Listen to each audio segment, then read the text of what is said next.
Good morning, everybody. Welcome to the Short-Term Show special episode series on Branson, Missouri, where we are doing a 10-episode deep dive on how to buy a short-term rental in Branson. So we've got a few supplemental materials for y'all in addition to the content on this podcast over on our website. So any questions you have about purchase prices and searching properties, you can do that on our website. And we also have the AirDNA data, thanks to our friends over at AirDNA, income data on properties in Branson. So you can find these things at theshorttermshop.com. So www.theshorttermshop.com, purchase prices and income data. If you want to buy a short-term rental property with a short-term shop agent in Branson, you can email us at agents@theshorttermshop.com. Or if you just like us, you just want to hang out with us more, there's a few ways you can do that.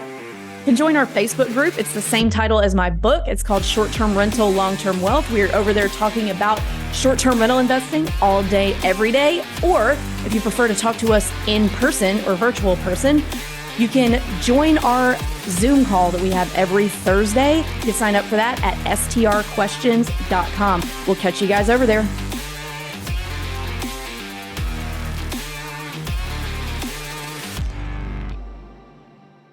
Hey, y'all. Welcome back to another episode of the Short-Term Show special episode series on Branson. And today we are going to talk about calendars and pricing. So very important once you get close to being able to be up and running. Got two super cool dudes here to help me work through this. So you'll recognize both of them, but I'll let Bill introduce himself first. My name is Bill Beck. I'm a real estate agent here in Branson, Missouri. I have a background working as a vacation rental buying consultant.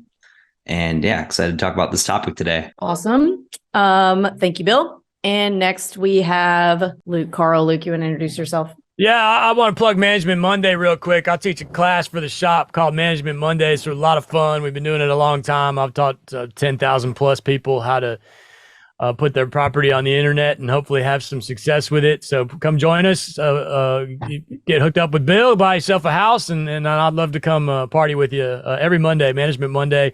You can also find my podcast anywhere, Short-Term Rental Management, and I love you. Thanks for having me. Pricing is by far, in my opinion, the most important aspect of basically all rental real estate, but especially short-term.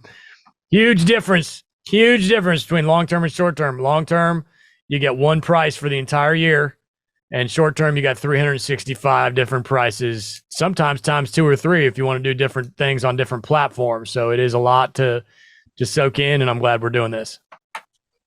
Awesome. All right. Thanks, guys. So let's start with seasonality in Branson. We've touched on this in some previous episodes, but first let's talk about when the high season and low season is. Boom. Starts with January, February being the slowest time of the year. Those 2 months are, kind of the Branson reset period. So anyone I work with, I tell like, hey, like all the other months of the year, we're going to have bookings, but January, February, this is the time of the year where all the shows shut down. When I bought my vacation rental, I went to the Welcome Center and I was grabbing every brochure I could off the, brochure holders. And I was looking at them, and it's like March through December. And I was like, what is this? What gives? So I always tell people it's like a chicken and egg thing. It's like, I don't know if people don't come to Branson because nothing's open, or nothing's open because, people don't come here. So we are adding more and more year-round attractions though, which is great. So as the developments coming in, more things that are potentially going to get more bookings in January, February. Plus last, 2021, 2022, we did see that start to creep up more than it has been in the past, especially after COVID. But then you get into March, boom, you're into spring break. So spring break bookings should see 40, 50% occupancy, maybe higher, depending on what kind of property you've got. But that's just an average. April's a little bit of a fall off. You should get all of your weekends booked for the most part, maybe some extended weekends. And then we get into May. So first part of May, first 2 weeks, you can get your weekends most likely booked, but then you're going to start to see your calendar fill up into the peak season. So second half of May through the second week of August, this is the top of the mountain, baby. We're talking 90+% occupancy. The only gaps are when people have last minute cancellations or awkward booking times where you've got someone checking out on a Tuesday and someone booking in on a Thursday. So other than that, you should be completely stacked with back-to-back bookings. And I've even seen my calendar get booked for a crazy one. Like someone checked on a Tuesday, someone's checking in on a Thursday, and someone actually booked that little window there. So once you get into past second week of August, the demographic that books Branson actually switches. We get a lot more retirees. They don't want to come here when it's absolute bananas. So we get a lot of the older retiree crowd that comes in. They want a quieter shows that are more available. So they'll come in here in September. So when kids go back to school, just a different crowd comes into town. October, Silver Dollar City's open throughout the course of the week. So we actually have some pretty good bookings through midweeks in October. And you should see that calendar or that occupancy stay pretty flat, pretty much from September, October, November, December in this 50 to 60% range. So, you look at the aggregate for the year, high performing properties can do 60, 65, even close to 70%. The total average of all Branson vacation rentals are up about 55%. But yeah, that's if you're just average. So. All right. That was a very comprehensive, probably the most comprehensive answer of any of the markets so far when I asked about what the high season and low season is. Great job. Maybe I nerd out a little bit. It's just like, no, I love it. It's fun to know it too. Cause everyone's worried right now. Everyone's kind of like, oh man, recession, economy's bad. And you're like, we're going to be just fine. We're a recession proof market. Everything's booking up on my calendar as planned. So it's just like, I'm telling people like, don't worry, this is going to be fine. So. Awesome. So you kind of touched on this a little bit. Let's talk about what your average night stay is or what your minimum and maximum should be at different times of year. Yeah, I think basically from that June, actually starting in Memorial Day through Labor Day, try to keep that min stay 3 nights at least. Just because you can obviously change that as that period closes in, that booking window gets closer. And then the shoulder seasons, keeping it around 2. Anything around major holidays, Christmas, 4th of July, might even want to go higher than that. That is something that depends on how aggressive you want to be, but that's kind of a good way to do it for booking roles. So. Also, too, the occupancy curve for Branson, if you overlay it over the Smokies, the Gatlinburg Pigeon Forge, it's almost identical. So the only change is there's more bookings in the January, February time period for the Smokies, but there's actually a slight increase in Branson for the September time of year. So interesting. Luke, you look like you have a question. No question. No, I think he's nailed it. Our studies show that it is very similar to most mountain markets, where in the wintertime is going to be dead and you can get stuff done. And if you're familiar with the Smokies or Blue Ridge or anything like that, it's going to be probably a pretty similar vibe. And that's exactly what you want. I mean, if every now and then we'll get somebody that's like, man, I'm looking for a market that's busy when the other markets are not busy. And it's, well, that's not going to be a vacation market. That's going to be a whole different thing, right? But I grew up in the Midwest. I grew up in Nebraska, one state up, and this town is a huge staple in the Midwestern culture, and it's what you do. It's what you do in the summertime. It's what you do with your family. Silver Dollar City is amazing, and I took Avery there last year. We rode the teacups about 600 times with our kids, and it was awesome. And I rode the teacups. You got sick. I'm okay on the teacups. Don't get me on a roller coaster. That's not my thing. But I just love it there. We might end up hitting it on the way back next month. We're going on the road. But yes. I think no, because that's falling like right on July 4th, and I can't think of anything I would rather not do than be in a big busy. Park. But yeah, I came across a video of our kids in the teacups at Silver Dollar City last year, and our daughter is cackling, having the best time ever. Yeah. And our son is screaming his face off. He couldn't get off fast enough. Well, he was too little. Yeah. He was, he's bigger now. I think he'll love it. But yeah, maybe October is a little, you got the leaf season, you got the leaf season there. So that's a bit of an outlier, I would say, as far as bookings are concerned. And, my research shows that there is definitely a lot of room for improvement with most listings, as it is in most markets. where the pictures are bad in a lot of cases and things like that. And all that stuff is reflected in your prices. If you come in and knock that stuff out of the park, your price per night goes up and you just get more and more booked. And again, the research we did shows that people's calendars are booked right now. We're summertime. We're very beginning of summertime. It's a heavy booking season, but we're coming out of that kind of weird dead March, May zone, so not March, the other end, May. And our kids finally got out of school and folks are taking advantage of that. They are booking, and we are seeing that in Branson 100% right now, where almost every listing I'm looking at doing my enemy methoding and things, folks are having success, and you can easily see when they're not, why they're not, just terrible pictures and that kind of thing. And it's an inexpensive market, Avery. To go on vacation here does not cost you a fortune, so I think that's a huge advantage. It really is. And your price per night doesn't need to be through the roof to just to float the boat, so but yeah, as far as seasonality is concerned, no surprises here. Very typical across the board for me. Just top-notch vacation market as far as January and February, kind of sucking a little bit, and then you got a little bit on the September side and May, September, May, kind of the shoulder season there. Yeah, when Silver City's open, this place is busy, and it didn't click with me. I didn't really have that epiphany until I started actually looking at the calendar of Silver City and seeing how that does actually correlate with like some of the bookings. So that's like a really wild thing that if you look at your calendar and you match it to when it's open, because they have like a flex calendar where they have like more weekdays open in October than they do in September.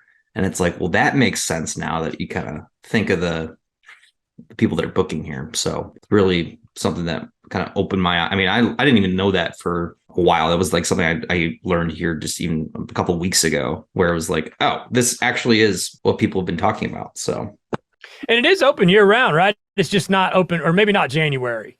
No, they shut down. They shut down in Jan Feb. So they actually put in a giant new parking lot. So they've completely like terraformed the entire area with massive dump trucks and backhoes, and completely like gutted it, repaved it. And now everything that if you guys came here and saw it, like it's nothing like you've seen, just the parking lot area. So we were there. We were there exactly this time last year because it was the barbecue festival, and I think that's getting started right now. But their calendar shuts down, so I don't know the winter availability. I know they are open in December, maybe not on the weekdays, but and Christmas is big there, is it not? Oh yeah, Christmas.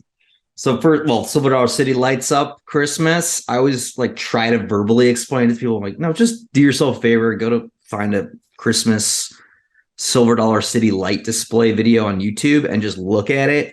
Because I mean, you guys have Dollywood, and there's like even a YouTuber that's like, what's better, Dollywood or Branson's Christmas display? And Branson kind of won, but hey. Well, that Dollywood did used to be a Silver City before Dolly got involved. Mm-hmm.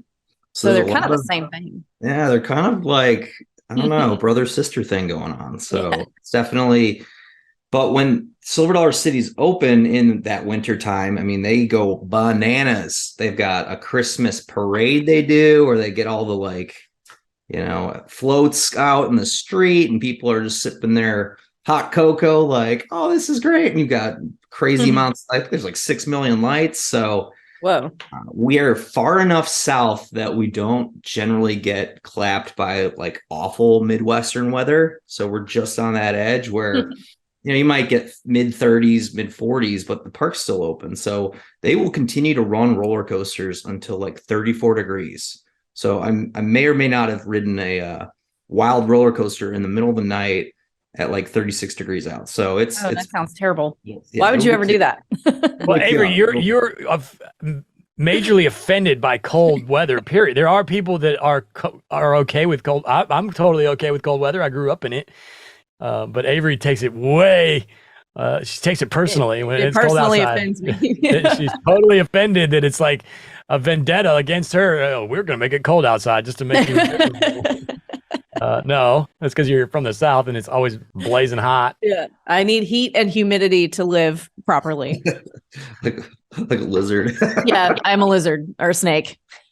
So our city started the Christmas thing, and then Branson was like, well, dang, a lot of people coming to town. So everybody else get on board. So Branson City actually mandates November 1st, you better have your lights up to all the businesses locally because it's Christmas mode. So on that November 1st switchover date, I mean, even like a week prior, you'll start to see crews like putting things in places to get ready.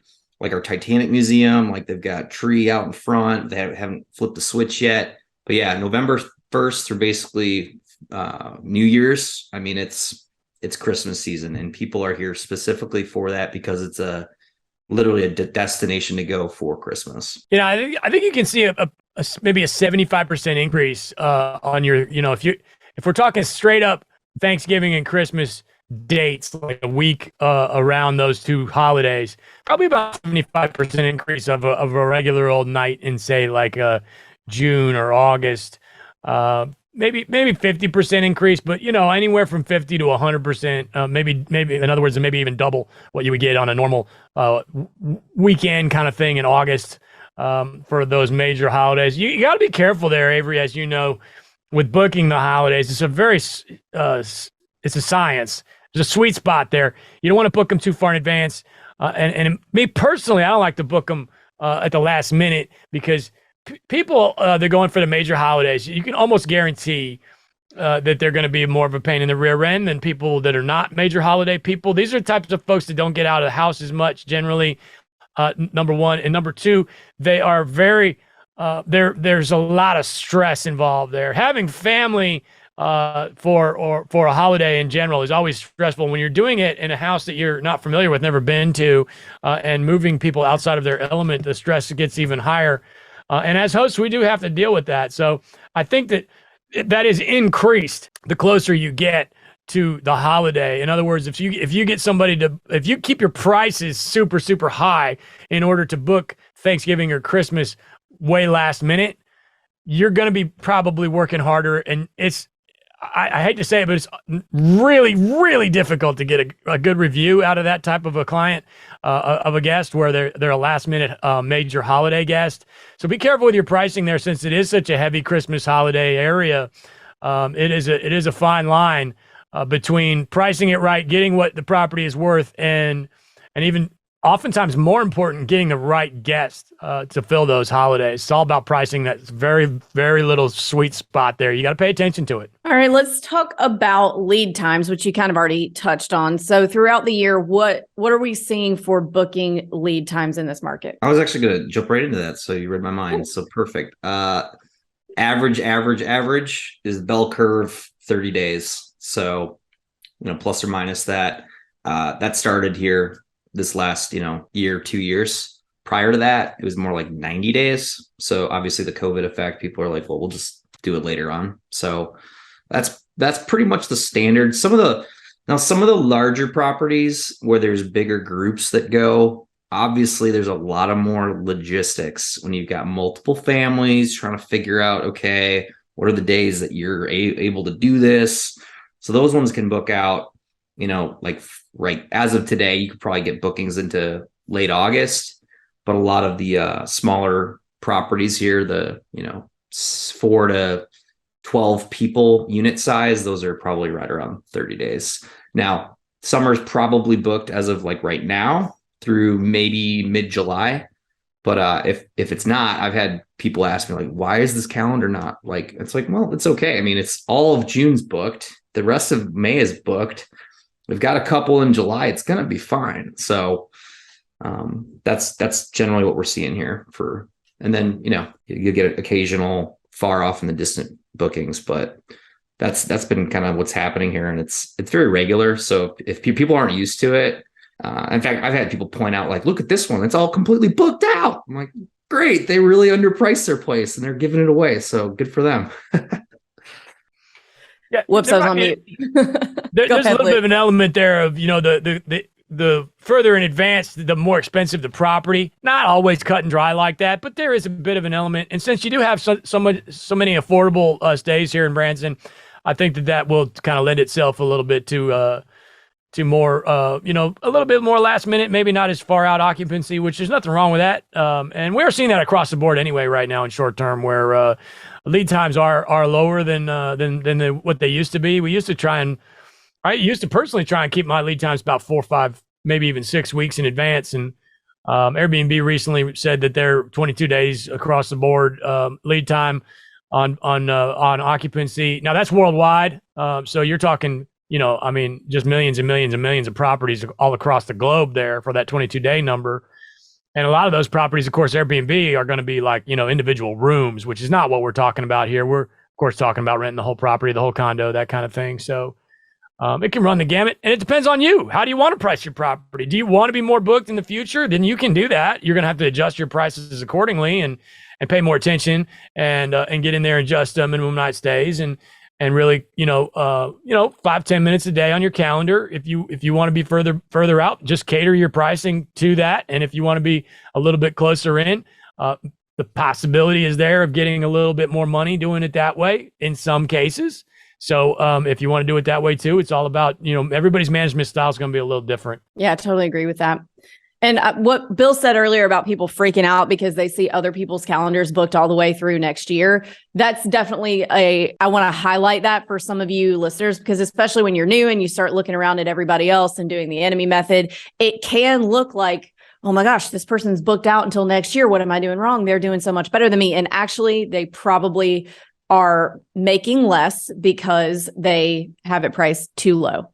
So you're probably actually going to end up doing better than them. Having a calendar booked out a year in advance, at least in this market, is not necessarily a good thing. That's the old school way of doing things. And you're going to see that with a lot of property managers, third-party property managers. Sorry, Bill. No, I was going to say the anecdotally running across a property and asking them, how are you pricing this? And they're like, well, we got a peak season rate, 145, an off-season rate, 110. And you're like, That's it? Like, that's the revenue management strategy to make you top dollar. You're just this price of this window and that price of that window. I'm like, wow, okay. So I'm, letting the buyer know, like, don't do that. Do not do that. That the whole upside with vacation rentals is not doing that. Yeah. Wild. All right. Great. What else? That's your competition. Then you should be pretty confident. Yep. I totally agree with that. What else have we not covered in terms of calendars and pricing? Because this is, not going to be a terribly long episode, but I want to make sure that we cover everything too. Yeah, I mean, I think it's a little cut and dry, to be honest. It's pretty meat and potatoes here.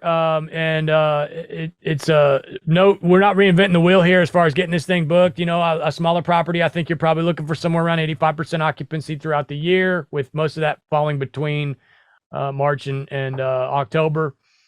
And again, that's the whole beauty of the market. It's not rocket science. You just got to come in there with good pictures and give a crap, and you should do well. All right. Anything else? Yeah, I was just thinking about like random things you put on your calendar just for like maintenance items that'll come up very, very rarely. But I mean, it's pretty cut and dry, like you guys are saying. So I think the main focus would just be like, when people are looking right now, I mean, just keep in mind that booking window of about 30 days, like that is kind of the average. So don't panic. Don't try to use the enemy method and, see a bunch of open, empty calendars, because that's just the way that this area in particular has evolved in terms of how people are booking their behavior.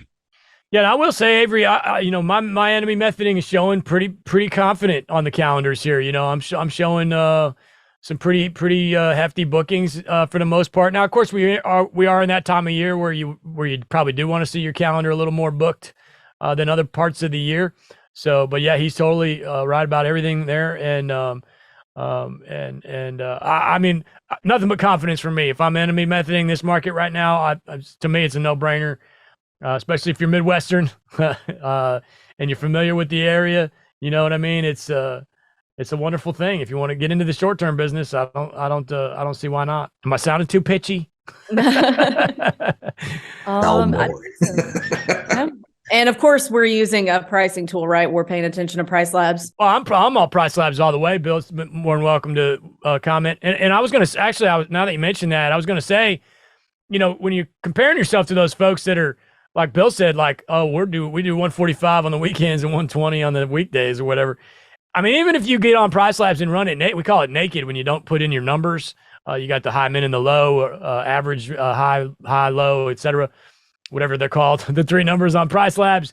I call that naked when you run them empty. If you run those empty, you are still doing better than that Billy Bob that prices the same damn price every night, all year, or you know what I mean? And that's still very common. That's very common in this market, which is great news because it doesn't take much effort. All you got to do is spend 10 minutes, hook up PriceLabs and play around with it here and there. And you've already got a better pricing strategy than Billy Bob. Yeah, I want to address that concern because that is something that I've had a lot of, recent people that are looking to buy here that I've talked to in the last even weeks. And they're like, we're not sure we're going to be successful. And it's that confidence to be like, no, trust you are with the short-term shop. We are experts in this space. Your competition that has owned this for 15 years, they are like not as sophisticated as you think. So you have a very high chance of at least being in the upper 50th percentile, if not for sure 75th percentile.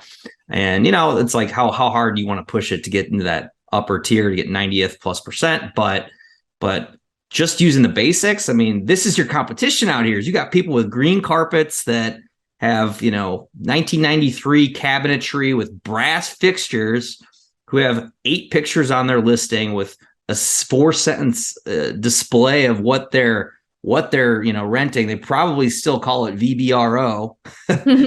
So this is like your competition here, and not everyone. I mean, it's slowly evolving, but it is something that I still see it, and it's like you're gonna be okay. Awesome. Well, if we don't have anything else, I think we've kind of touched on everything we need to touch on here. PriceLabs all the way. I'm a fan. Yeah. Yep. All right then. So if you listeners want to buy a house with Bill, email us at agents@theshorttermshop.com. We'll get you connected with him. Or if you just have further questions, we have a live Zoom Q&A every Thursday. You can sign up for that at strquestions.com. And also be sure to join our Facebook group. It is the same title as my book, Short-Term Rental, Long-Term Wealth. We are in there talking about short-term rental investing all day, every day. And we will see you over there. Thanks, guys. Thank you. See ya.